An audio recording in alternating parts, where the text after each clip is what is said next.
पश्चिम बंगाल की राजनीति में एक बार फिर हलचल तेज हो गई है। भाजपा विधायक तपस रॉय के एक सोशल मीडिया पोस्ट ने नया राजनीतिक विवाद खड़ा कर दिया है। तपस रॉय ने दावा किया है कि सत्तारूढ़ ऑल इंडिया तृणमूल कांग्रेस में बड़ी टूट हो सकती है और राज्य में महाराष्ट्र जैसी राजनीतिक स्थिति बन सकती है। तपस रॉय ने अपने फेसबुक पोस्ट में दावा किया कि ऋतव्रत बनर्जी के संपर्क में टीएमसी के करीब 50 विधायक हैं।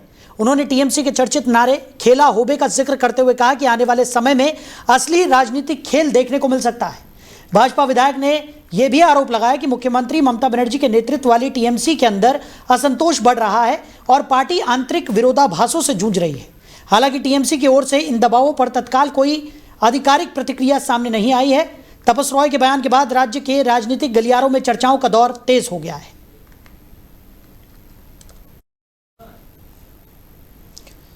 तो भाजपा विधायक तपस रॉय ने बड़ा दावा कर दिया है। उन्होंने कहा है कि ऋतव्रत बनर्जी के संपर्क में 50 विधायक हैं और बंगाल में महाराष्ट्र जैसे हालात बन सकते हैं। इसको लेकर अब पश्चिम बंगाल में चर्चाओं का दौर देखने को मिल रहा है। टीएमसी में बड़ी टूट का दावा भाजपा विधायक तपस रॉय ने किया है, जिसके बाद से राजनीतिक गलियारों में हलचलें बढ़ गई हैं। तो खबर पर ज़्यादा चर्चा के लिए हमारे मैनेजिंग एडिटर रमेश ठाकुर जी हमारे साथ जुड़ गए। रमेश जी, बंगाल में खेला होबे को लेकर एक बार फिर बड़ा दावा किया गया है। भाजपा विधायक तपस रॉय ने यह दावा किया है कि ऋतव्रत बनर्जी के संपर्क में 50 विधायक हैं और जल्द ही तृणमूल कांग्रेस में एक बड़ी टूट हो सकती है। इसके बाद राजनीतिक गलियारों में हलचलें भी तेज हो गई हैं। कैसे देख रहे हैं आप इस बयान को? देखिए, कयास तो मुझे लग रहा 3-4 दिन से लग रहे थे और राजनीति में कब क्या हो जाए ये असंभव है। इसको कोई पक्के तौर पे कभी नहीं कह सकता कि ऐसा नहीं होगा। अब अगर ऐसा होता है तो ये मान के चलिए कि महाराष्ट्र दोहराया गया है। एकनाथ शिंदे भी यहाँ पे निकले हैं और अगर 80 सीटें अगर टीएमसी के पास हैं तो मोटा मोटा अगर मान के चल लो आप 45 सीटें भी, अगर आप तो 50 की बात कर रहे हो, अगर 45, 46, 47 सीट भी लेके अगर कोई विधायक के समर्थन पत्र अगर जाके इलेक्शन कमीशन को दे देता है और प्रदेश। तो रमेश जी से हमारा संपर्क यहाँ पर टूट गया, उनसे दोबारा जुड़ने की हम कोशिश करेंगे। बता दें कि जिस तरीके की स्थिति इस वक्त देखने को मिल रही है उससे साफ तौर पर पश्चिम बंगाल की राजनीति एक बार फिर से गर्मा गई है और एक बार फिर से टीएमसी में बड़ी टूट का जो दावा किया गया है उसके बाद राजनीतिक गलियारों में हलचलें तेज हो गई हैं। खबर पर एक बार फिर हमारे मैनेजिंग एडिटर रमेश ठाकुर जी हमारे साथ जुड़ गए। रमेश जी, एक बार पुनः मैं सवाल दोहराऊंगा कि जिस तरीके की स्थिति इस वक्त देखने को मिल रही है, भाजपा विधायक की तरफ से एक बड़ा दावा किया गया जिसके बाद राजनीतिक गलियारों में हलचलें तेज हो गई हैं, क्या कहेंगे? देखिए, हाँ, बीच में बात कट गई थी। मैं ये कहना चाह रहा था, जिस तरीके से अगर 80 विधायक हैं उसमें आधे से ज्यादा अगर कोई भी विधायक लेके अगर चला जाता है इलेक्शन कमीशन में या सुप्रीम कोर्ट कहीं पे भी चला जाता है और ये दावा करे कि जो टीएमसी है आधे से ज्यादा मेरे पक्ष में है, तो ऐसी पोजीशन में क्या होता है और इलेक्शन कमीशन तुरंत ही सारी शक्तियां उसको दे देता है, पार्टी की सिंबल भी उसको अलाउड कर देता है, जो हमने एकनाथ शिंदे के साथ में शिवसेना का देखा। और लेकिन अभी साहिल इस पे कयास लगाए जा सकते हैं और ऐसा हो नहीं सकता है। इसमें भारतीय जनता पार्टी के ऊपर आरोप लग रहा है कि भारतीय जनता पार्टी किसी भी तरीके से पूरी टीएमसी को डेमोलाइज करने के लिए, मनोबल कम करने के लिए, उनकी ऊर्जा को कम करने के लिए सिर्फ सपूगा मात्र है, लेकिन ऐसा कुछ है नहीं। और लेकिन कल चैनल पे एक इनके तपन दास जो हैं, पूर्व जो टीएमसी के प्रवक्ता रहे, उन्होंने भी यही दावा कहा जो हम लोग खबर दिखा रहे हैं, जो चला रही, इसी दावे पे उन्होंने भी मोहर लगाई है। लेकिन आने वाला समय जो है, इतना जरूर आप कहोगे टीएमसी के लिए अच्छा नहीं है।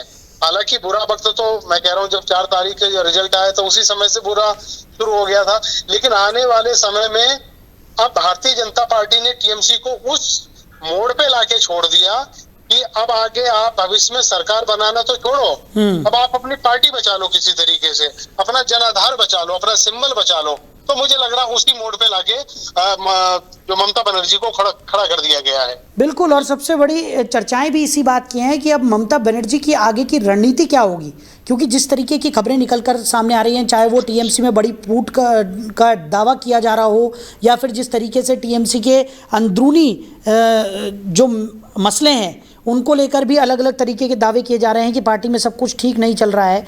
और लगातार जिस तरीके की स्थिति बनी हुई है उससे साफ तौर पर ये जाहिर है कि आने वाले समय में, जैसा कि आपने भी जिक्र किया, टीएमसी के लिए जो स्थितियाँ हैं वो काफ़ी ज़्यादा खराब होने वाली हैं, कठिन होने वाली हैं। और इसी को लेकर लगातार देखने को मिल रहा है कि पश्चिम बंगाल में राजनीतिक गलियारों में भी हलचलें तेज़ हो गई हैं। देखिए साहिल, देखो दो तीन चीजें बिल्कुल साफ है। पहला तो ये है, जब 3 बार से हुकूमत टीएमसी की जो रही है प्रदेश में, तो उसमें अधिकतर सांसद ऐसे थे जो यदा कदा उनकी बात से ये निकल के भी आया है कि हमारे मन की कभी ममता बनर्जी ने कोई बात करी नहीं।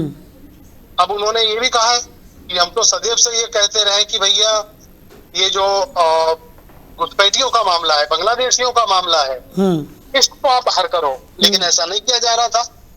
अब कि वही विधायक बाहर निकल के आके कह रहे हैं और समर्थन कर रहे हैं अपनी सरकार का, और 3 लाख से ज्यादा घुसपैठिया और जो बांग्लादेशी हैं वो सीमा के पार जा चुके हैं। इसको लेके जो टीएमसी के जो इस समय कई सारे विधायक हैं वो बड़े खुश हैं। तो इस नाते मुझे लगता है कि जो अभी भाजपा जिस तरीके से और जिस अंदाज से हुकूमत कर रही है वो लोकल स्थानीय नेताओं को बड़ी पसंद आ रही है। तो ऐसे दौर में होता क्या है, पार्टी का चाहे कोई कदावर नेता हो या चुनाव का कोई विधायक हो, तो उसको ये चाहिए होता है कि भैया बहती गंगा में हमें हाथ धोना है और जिसके सितारे बुलंद हैं हम उनके साथ में ही जाएंगे। और सितारे इस समय बुलंद किसके हैं? भारतीय जनता पार्टी के हैं जी, प्रचंड बहुमत के साथ में आई है। तो अब कुछ ये भी लगता है कि कुछ विधायक ऐसे हैं जो दागी हैं, जिन्होंने कभी घाल घपला भी करा था, उनको डर है यार कहीं ऐसा ना हो ईडी सीबीआई का पहरा हमारे ऊपर भी आ जाए, इससे बढ़िया क्यों ना हम पाला बदल लें। तो मेन फैक्टर यही है जो मैंने बताया आपको लास्ट में, क्योंकि कई सारे विधायक ऐसे हैं जिनके ऊपर पूर्व में जांच भी हुई है, इनकम टैक्स से, ईडी से लेके, सीबीआई से लेके, तो उसमें कई सारे ऐसे विधायक हैं, उनका तो 8-10 विधायक ऐसे, उनका पाला बदलना तो मुझे लगता है आज नहीं तो कल नहीं परसों कभी भी बदल सकते हैं। लेकिन ये समय जैसे आपने कहा कि टीएमसी के लिए, ममता बनर्जी के लिए कठिन है, और निश्चित तौर पे बहुत कठिन है। और सबसे बड़ी बात यह है, आप सरकार को छोड़ो, पहले आप अपनी पार्टी को बचाओ, अपने जनाधार को बचाओ, तभी आपकी हिम्मत कही जाएगी कि आपने बड़े लंबे समय से हुकूमत की है, और उसका कम से कम तस्वीर दिखनी चाहिए। जी बिल्कुल। चलिए रमेश जी, हमारे साथ जुड़ने के लिए और इस तमाम चर्चा के लिए आपका बहुत शुक्रिया। तो ऋतुव्रत बनर्जी के संपर्क में 50 विधायक हैं, ऐसा भाजपा की तरफ से दावा किया गया है। तपस राय के इस दावे के बाद राजनीतिक गलियारों में हलचल बढ़ गई है। भाजपा विधायक तपस रॉय ने ये बड़ा दावा कर दिया है। उन्होंने कहा कि ऋतुव्रत बनर्जी के संपर्क में 50 विधायक हैं और बंगाल में महाराष्ट्र जैसे हालात बन सकते हैं, जिसको लेकर अब राजनीतिक गलियारों में हलचलें बढ़ गई।